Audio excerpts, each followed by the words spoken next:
తాత్కాలిక ఆనందాలు, క్షణకాలపు ఒత్తిడి నుంచి బయటపడేందుకు డ్రగ్స్ బారిన పడి యువత తమ జీవితాలను నాశనం చేసుకోవద్దని యంగ్ టైగర్ ఎన్టీఆర్ పిలుపునిచ్చారు. తెలంగాణను డ్రగ్స్ ఫ్రీ స్టేట్గా మార్చాలని కృషి చేస్తున్న సీఎం రేవంత్కు ప్రభుత్వానికి యువత సహకరించాలని ఎన్టీఆర్ కోరారు. డ్రగ్స్కు ఆకర్షితులై ఎంతో మంది యువత తమ జీవితాలను నాశనం చేసుకుంటున్నారని ఆవేదన వ్యక్తం చేశారు. ఈ మేరకు ట్విట్టర్ వేదికగా వీడియోను పోస్ట్ చేశారు.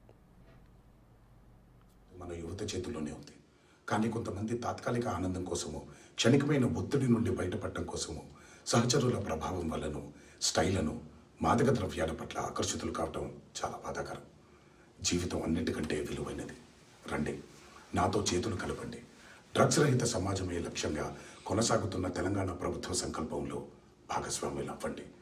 మీకు తెలిసి ఎవరైనా డ్రగ్స్ అమ్మటం కానీ, కొనటం కానీ, వినియోగించటం కానీ చేస్తున్నట్లయితే వెంటనే Telangana anti narcotics bureau phone number 8712671111కి ఫోన్ చేసి సమాచారం అందించండి.